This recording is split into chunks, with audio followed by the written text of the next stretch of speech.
When Benito Mussolini's fascist party ruled over Italy in the 1920s and 30s, a commonly accepted narrative holds that the Catholic Church fought heroically against the fascists. But in a new book, historian David Kertzer says the historical record and a trove of recently released archives tell a far different story. In 1933, Kertzer writes, fascist rallies typically began with a morning mass celebrated by a priest, and churches and cathedrals were important props in the pageantry. Kertzer says Pope Pius XI cooperated closely with Mussolini for more than a decade, lending his regime organizational strength and moral legitimacy. It was a curious alliance, he notes, since Mussolini himself was a committed anti-cleric, but both sides benefited from the bargain. As World War II approached and Mussolini began to persecute Italy's Jewish population, Pius came to regret his bargain and considered a public break with the regime. The story of why that never happened makes for a dramatic ending to Kertzer's new book, The Pope and Mussolini. David Kertzer is the Paul Dupuy Jr. Professor of Social Science and a Professor of Anthropology and Italian Studies at Brown University, and the author of 9 previous books. Well, David Kertzer, welcome to Fresh Air. Let's start with a couple of basics here. You know, a lot of us may think of Mussolini's fascism as sort of the Italian wing of Nazism, but in fact, Mussolini's ascension to power preceded Hitler's, and his fascist movement made a lot of headway long before. Hitler was a significant figure in Germany. Let's just start with some basics. Tell us who Mussolini was and what the fascist movement was about, how it got going. Well, you're right. Mussolini not only did he precede Hitler, but he became a role model for Hitler, who kept a bust of Mussolini in his office in the 1920s as he was plotting his own rise to power. Mussolini came from a modest background in sort of central northern Italy, a actually heavily anarchist left-wing kind of area, and his family was part of that. His father was a left-wing blacksmith. He himself rose to be one of the top leaders of the radical part of the socialist movement. Mussolini edited the National Socialist newspaper right before the First World War, and then broke with the socialists over the war, and around the time of the First World War founded his fascist movement. It was founded as a kind of nationalist movement, but also an anti-socialist movement. The important thing to remember here is the Russian Revolution had just taken place in 1917, so much of Europe was terrified by the prospect of a spreading Bolshevik revolution. And, of course, Mussolini comes to power in the early 20s. Now, let's talk about the other figure at the center of this story, Pope Pius XI. Tell us where he came from, what kind of man he was. Achille Ratti, that was his name before becoming a pope, came from a heavily Catholic area north of Milan, so in northern Italy. He early on decided he wanted to be a priest. When he became a young priest, he quickly got involved as a librarian, a kind of church librarian, and became head of a major church library in Milan. When he was chosen by the then Pope to come to Rome to become head of the Vatican Library, and he was in the Vatican Library when, out of the blue, the then Pope Benedict XV called on him right at the end of the First World War to be his personal emissary to Poland. He went to Poland, where the communists, the Bolshevik troops, actually were about to try to invade Warsaw. They were repelled, but it made a big impact on Monsignor Ratti, and he became a very visceral anti-communist as a result of that and some other experiences. When he then in 1921, he was chosen to become Archbishop of Milan, a very important position in the church, and was named a cardinal. And he had barely become cardinal when the Pope, Benedict XV, died in early 1922, and he was the rather surprising compromise choice to become Pope in February of 1922. So he becomes Pope Pius XI. As a pope, he was a rather strong-headed authoritarian figure, wasn't he? Yes, he was someone who had a very keen sense of the dignity of the papal office. He, for example, insisted on eating alone. He wouldn't allow his assistants or other priests or other clergy to eat with him. He insisted when his sister and brother wanted to see him once he became Pope, they had to refer to him as Your Holiness, not by his name, and they could only see him by appointment. And the cardinals and others who came to see him really lived in fear, not only of his temper, but he was just very demanding. He had very high standards and did not tolerate any behavior that he regarded as not up to those standards. All right, one more piece of history we need to understand here. We think of Italy as a very Catholic country, and it was in the 1920s, but the church and the Italian government had inherently contentious relations. Explain the background here. Yes, I mean, one thing people don't really often understand is Italy is a rather young country. It was only formed in 1861, and Rome only became part of it in 1870. The unification of Italy only became possible by doing war with the Papal States and with the Pope. So that when Rome was taken away from the Pope by military force in 1870, the then Pope, Pius IX, proclaimed himself a prisoner of the Vatican, retreated to the Vatican, excommunicated the king and the leaders of the Italian government, and forbade good Catholics from recognizing its legitimacy, running for office, or even voting in parliamentary elections. So that at the time that Mussolini came to power in 1922, there had been now for about 6 decades this war between the church and the Italian state. Mussolini had strong feelings about religion and clerics, didn't he? Yes, he, coming from the kind of background he did, although, as you mentioned, of course, Italy was a very Catholic country, at least from a formal point of view, 99% of the population was Catholic. But there was also a very strong anti-clerical tradition in Italy. So he grew up basically being very anti-clerical. The first thing he ever wrote as a young journalist was an article called God Does Not Exist. He referred to priests as parasites and black microbes. And so he really couldn't have been more anti-clerical type. And the initial program of the Fascist Party, when it was first begun in 1919, called for a expropriation of much church property, and certainly not doing away with one of the fundamental principles of modern Italy, namely the separation of church and state. So one of the fascinating things of this story, I think, is how in a very brief period of time, Mussolini came to realize the importance of enlisting the Pope's support. So when Mussolini is elected to Parliament in 1921, he gives a speech, and this violent anti-cleric shocks so many people by embracing the idea of a Christian nation. Why would Mussolini see that as in his and the fascists' interests? Well, it was a shocking speech, and for this fierce anti-cleric to say one of the great bases of the greatness of Italy is the fact that it's the world headquarters of the Roman Catholic Church, and Italy needed to treasure that identity. And the reason was he was nothing if not an opportunist, and he was able to calculate what would it take for him to come to power and to be able to stay in power. Now, of course, his main opposition was the left, the socialists, the communists. But in fact, one of the largest parties at the time that would be an obstacle to him was a Catholic party that had been newly formed only in 1919 called the Popular Party. Very popular among Catholics, had the support of local clergy throughout much of the country, elected a large fraction of parliament. Yet for him to come to power, he needed to somehow overcome them as well. So he sees a political opportunity in embracing the church. Why would the Pope, Pius XI, see it in his interest to ally with the fascists?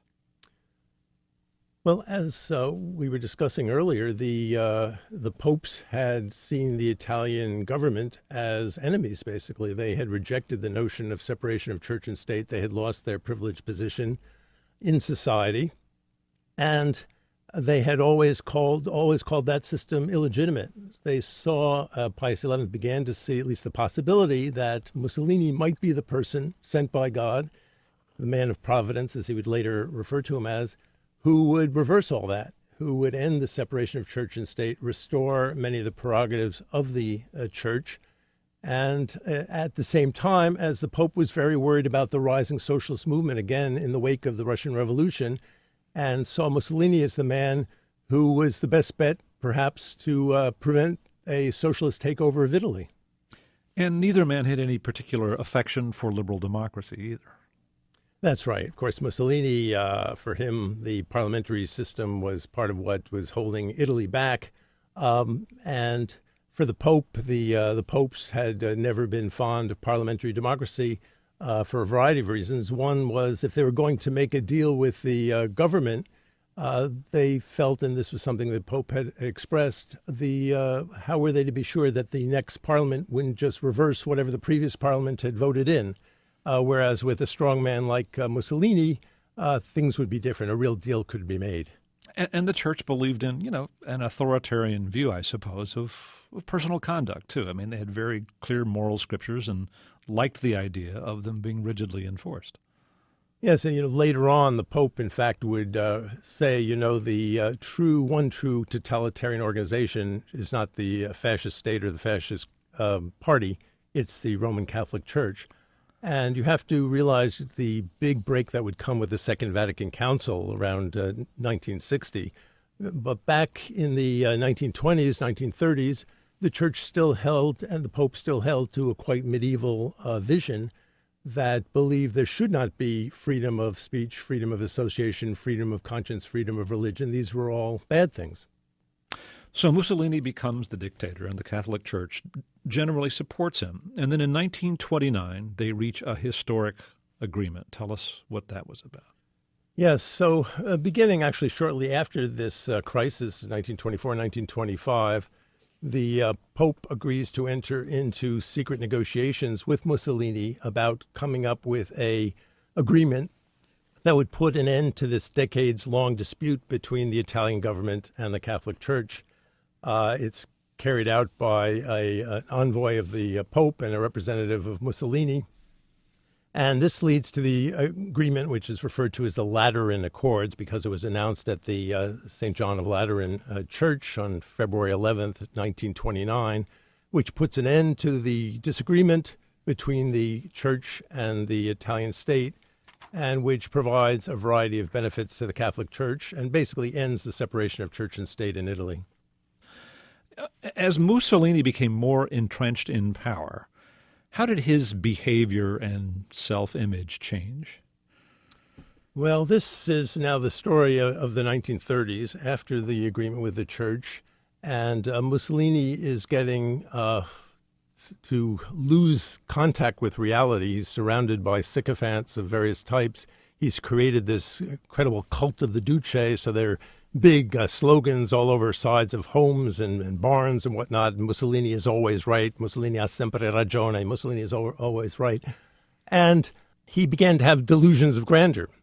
One of the things he would do in 1935, he thought Italy should have an empire, and so launches an invasion of Ethiopia. The other thing, of course, that's happening is in January 1933, Adolf Hitler comes to power in Germany. And there's this kind of complex relationship between Mussolini, who regards himself as the big brother, and Adolf Hitler, who initially at least saw Mussolini as his role model. And over the next years, of course, this relationship would tighten, but eventually, of course, it would change direction, and Mussolini would come to be the secondary figure in what turned out to be a disastrous relationship for Italy and for the world. Mussolini at one point wanted to ban the handshake? Yes, so Mussolini thought the Italians needed to be hardened, and he launched what he called an anti-bourgeois campaign. And among other things he banned, or tried to ban anyway, was people shouldn't shake hands. They should give the Roman salute, raising their arm and their hand up in the air. This, like some of the other things he tried to do along these lines, was difficult for many Italians to get used to. Right, but probably suggests a certain disconnect with reality in a way. Yes, he had the head of the fascist party in this time, a man named Achille Starace, was kind of his circus master, who kept coming up with these ideas of rituals, of mass rituals and other kinds of rites that he thought would make the Italians ever more devoted to their Duce, which is the kind of Latinate term of leader that the Italians used to refer to Mussolini. In fact, Mussolini required being referred to as Duce, D-U-C-E, it's spelled, and it had to be written in capitals in the newspapers by the 1930s. Couldn't just be written in the normal way. So you have Mussolini, this megalomaniacal figure, and he wants mass demonstrations. He wants mass organizations that adore him. And then you have this big institution, the Catholic Church, and it seems that there are many, many occasions at which priests would be involved at fascist public demonstrations, and fascist officials would be involved in church affairs. So he kind of had the imprimatur of the church. And you're right that Pope Pius XI at times was troubled by this idea of the Duce presenting himself as a god. But in the main, the church supported him.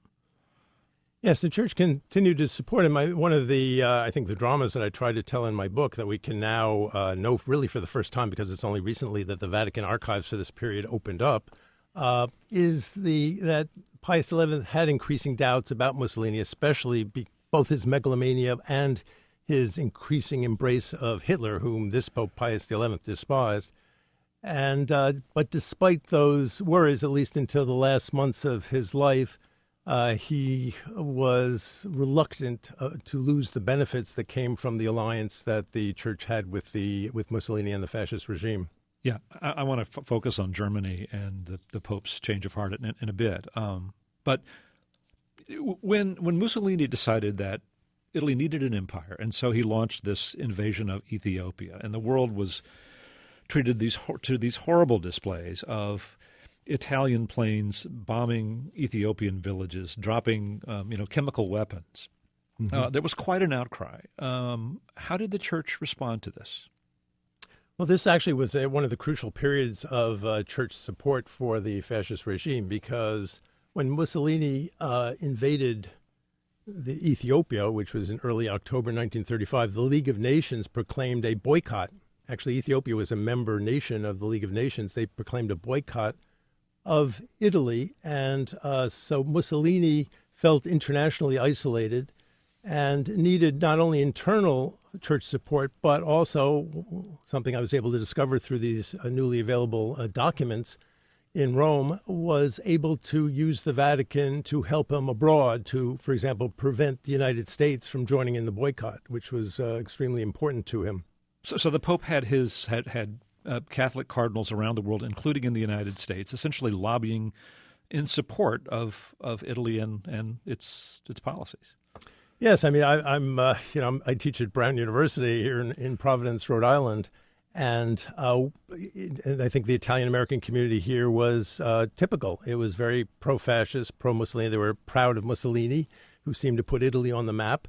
And Mussolini organized in December of 1935 what they called the Day of the Wedding Ring, where all good, loyal fascists were to give up their gold wedding rings, which were presumably to be melted down to help offset the effects of the international boycott and help support the war.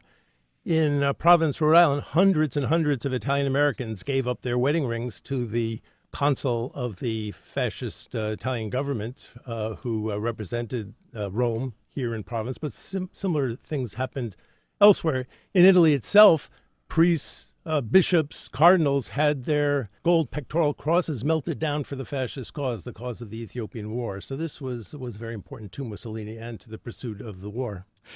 You know, it's interesting that these two men, Mussolini and Pope Pius XI, had this kind of alliance and contention that lasted for close to 18 years, I guess. They met exactly once, right? Yes, since becoming pope, although here were two men, they lived a mile or so from each other in Rome, and they had intensive relationships. But the relationship, other than the one time they met, which was in 1932, was all conducted through intermediaries, and particularly this one envoy that the Pope had, this Jesuit envoy, but also a official ambassador to the Italian state, the papal nuncio. So why didn't they meet more? Well, there were various reasons. One, they would have met more often if it was up to the Pope. There were other times when there were various crises when the Pope made it known to Mussolini he would welcome discussing things with him, including, for example, the Ethiopian War, if that would help. But Mussolini was not eager to meet with the Pope. Of course, the Pope would never consider going to meet Mussolini at Mussolini's office. So it would be a matter of Mussolini having to come to the Vatican, and for Mussolini to come to the Vatican and its grandeur, all the ritual and pomp that surrounds the Pope was something that made Mussolini very uncomfortable, even if he weren't basically an anti-cleric, which is another part of this.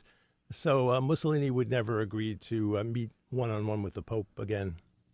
In the 1930s, of course, Hitler comes to power in Germany, and the Pope is very troubled about the German government's repression of the church and its activities. And he wants Mussolini to meet with Hitler and do something about it. They do have an encounter, and it's kind of a fascinating occasion. Tell us about it. Yes, so in 1934, Hitler arrives at the outside Venice, the airport there, where he's met by Mussolini for their first encounter. Now, Mussolini refused to have a translator. Hitler only spoke German. And in fact, Mussolini did learn a number of languages. He did know some German, although he was less than fully fluent, but his pride was such that he wouldn't tolerate a translator. And what he later, as he later recounted in some of his correspondence, Mussolini found Hitler as almost crazed, that he would go on and keep speaking like a phonograph, rather that he couldn't turn off, especially when the question of religion came up. He would talk about how the church had fallen into the hands of Jews and so forth. But the Pope kept leaning on Mussolini to help him with Hitler. And this is one of the things that really does come through the newly available documents in the various archives in the Vatican and elsewhere in Rome. And that is that there were a constant series of requests from the time that Hitler comes to power shortly thereafter to Mussolini to intercede on the Pope's behalf with Hitler. Who did the Pope have who might have influence on Hitler? Certainly nobody in the clergy, in the Catholic clergy, could have that kind of influence. He saw Mussolini as extremely valuable in this role. So we find in the archives a whole assortment, time after time, month after month, requests that Mussolini take action either directly or through his ambassador to Berlin. And Mussolini was at first actually eager to be helpful, at least up to a point. He could show how valuable he was to the Pope. But after a while, he wasn't making much progress with Hitler, though curiously, he kept giving Hitler and other of the top Nazi leaders advice on how best to deal with the Catholic Church and how best to deal with the Pope and how successful he had been using his methods. And didn't get the Pope anywhere. No. So the Pope, of course, was furious with Hitler for, well, both for kind of theological reasons, the kind of racism of the Aryan supremacy and so forth of Nazi ideology was not something that would be at all appealing to the Pope, but also because the influence of the Catholic Church in Germany was being quickly eroded. There's one point at which the Pope issues an encyclical criticizing Hitler's treatment of the Church in Germany. And you write that Hitler, went on an angry rant about it and threatened to heap disgrace on the Church by revealing certain secret information. What was he talking about? Well, he was talking about pederasty and other kinds of sexual scandals. And in fact, he did create a series of what were referred to as high-profile morality trials against priests, but also against monks and nuns, in which they were charged with all sorts of depraved behavior of orgies and abusing children and so forth. And Hitler saw this as kind of his weapon that he could use to try to discredit the Catholic Church. As the anti-Semitism of Hitler's regime revealed itself with Kristallnacht and other outrages, the question emerged of what would the Italian fascist party do toward its Jewish population? First of all, what was the status of Italy's Jews? How many were there? How were they treated? Well, there were about 35,000 or so Jews in Italy, which is 0.1% of the population. So it was a very small population, and it was found primarily in a few big cities in Italy. So it's quite different than some other parts of Europe. In Poland, for example, 10% of the population was Jewish. So it was a small community. It was not seen as a threat to the fascists initially. In fact, there were many Jews who became fascists. There were fascist office holders of various types who were Jewish. And indeed, Mussolini's own long-term early mistress from the time of the First World War into the 1920s was a Jewish woman, Margherita Sarfatti, who was also one of his major political advisors. So in some sense, it was a big surprise when Mussolini begins to copy Hitler in his anti-Semitic policies. This wasn't something that was a long-standing, core commitment of Mussolini's. No, it was certainly never part of the fascist program. I mean, this is not to say there weren't anti-Semitic fascists or an anti-Semitic wing of the fascists, which there was, but it was not identified with Mussolini. And Mussolini, I mean, although he participated in the larger, probably mild, you might say, anti-Semitism of the larger culture, nothing marked him as being particularly interested in this issue. In fact, he did an interview with a German Jewish reporter, I think it was 1933, in which he specifically said that he did not see any problem about Jews and did not believe in racial theories. And what was the Pope's attitude on what was called the Jewish question? Well, the Pope's attitude is more complicated. There had long been in the Church a very strong anti-Jewish sentiment. The Jews were demonized, of course, in part for theological reasons, as having been cursed for God and the charge of deicide, of being responsible for the crucifixion of Jesus and so forth. But this, by the late 19th century, had come to be part of a larger anti-Semitic stream in the Church, which saw the Jews as part of what was wrong with European society, as secretly plotting against Christians, and many church publications published this kind of material. The Pope, interestingly, had a good relationship when he was in Milan with the local rabbi, for example. And one thing we do know from the documents that are now available is he himself did not see Jews in Italy as any particular problem, even if he may have had ideas about international Jews and Jews in Poland, Jews in other parts of Europe as being identified with communism and so forth, one of the charges being made in the church at the time. So the Pope was a part of a anti-Semitic ambience, you might say, but it was not a major issue for him, and he did make a distinction that the Italian Jews were not a threat of any kind. Well, in the late 30s, as the alliance between Italy and Germany grew tighter and Mussolini made a military pact with Hitler, Mussolini eventually moved to prepare laws persecuting Italian Jews. And Pope Pius XI, had a change of heart about his long-standing alliance with Mussolini to kind of take us through his transformation. Well, in May of 1938, Hitler made a triumphal visit to Italy, including Rome. The Pope, who despised Hitler, refused to receive him, but left the city, went to his summer estate at Castel Gandolfo, closed the Vatican Museum so that Hitler wouldn't be able to visit the Vatican museums, and was outraged by the kind of heroic reception planned for Hitler, whom he regarded as the major opponent of the church at the time in Europe. So it was in this context, right after that visit, that in July of 1938, Mussolini has the new racial policy of the Italian government announced, in which they referred to the superiority of the pure Italian race and the fact that, according to this theory, the Jews were not part of the Italian race and, in fact, were a threat to good Italians. And this would be followed in early September with the first major series of anti-Semitic laws referred to as the racial laws. These laws would, for example, kick all Jewish children out of the public schools, kick out all Jewish teachers and professors as well.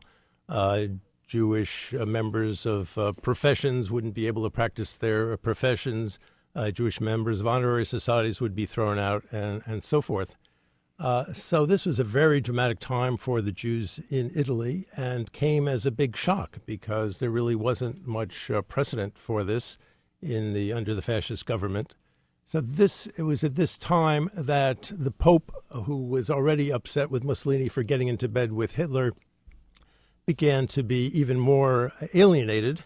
And especially, it wasn't so much because of how the Jews were being treated, although this, I think, pained the Pope, but what it showed about how Mussolini was really making a ever increasingly strengthened pact with Hitler.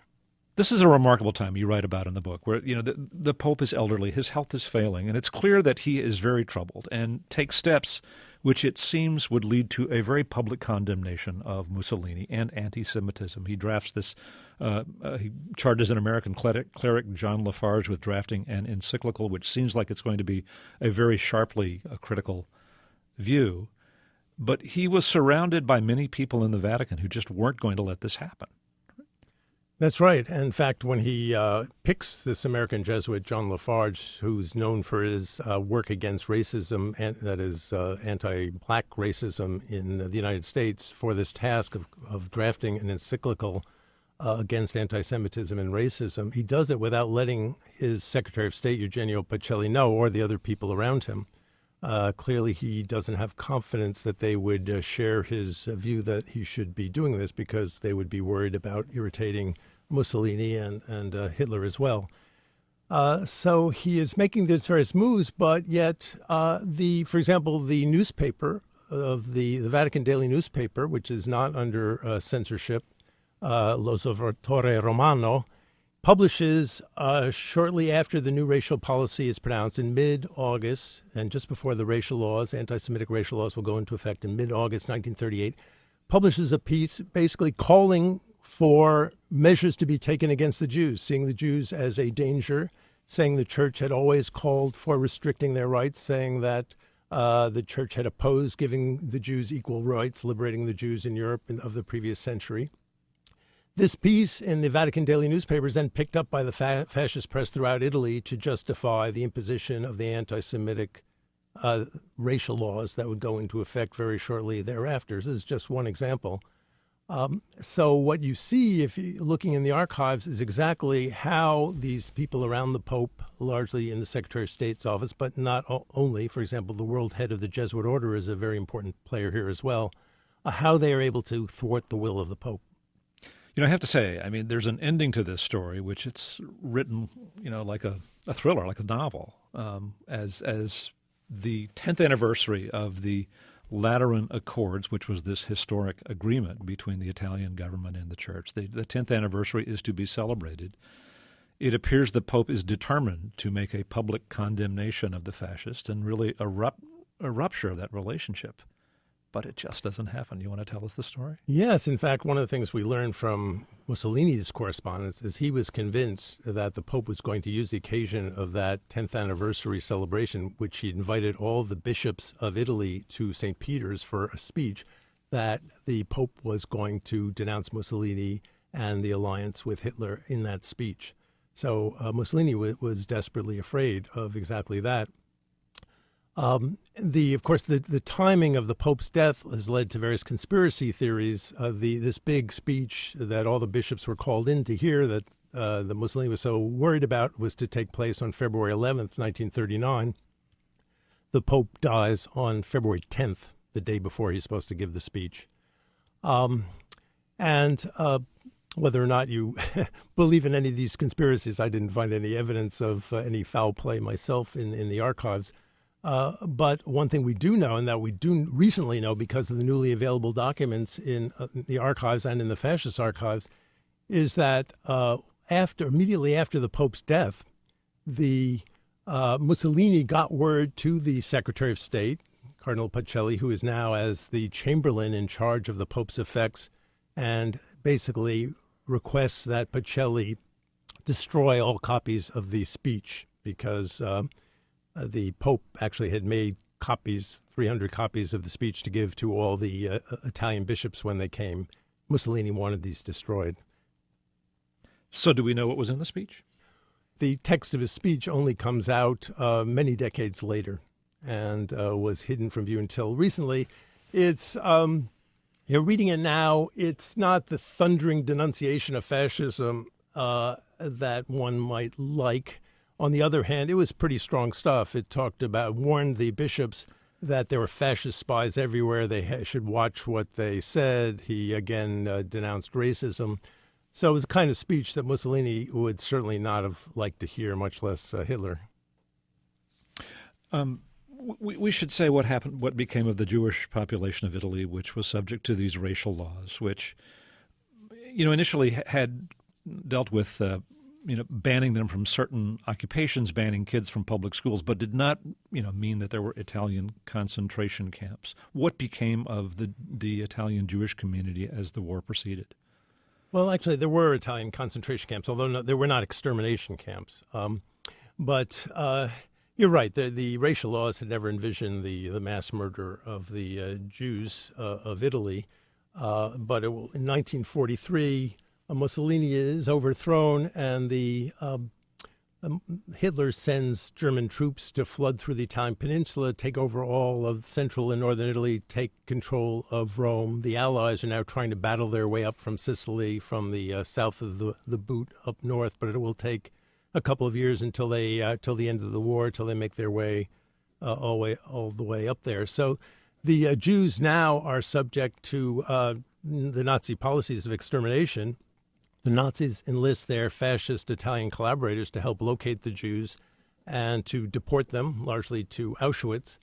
There had been, in addition to about 35,000 Italian Jews, by this time there were about 10,000 Jews from Germany and other parts of Nazi-occupied Europe who had escaped to Italy. Of these, something like 8,000 would be sent to, would never make it out of Auschwitz, basically. Other concentration camps would be murdered. The majority, however, do survive the war.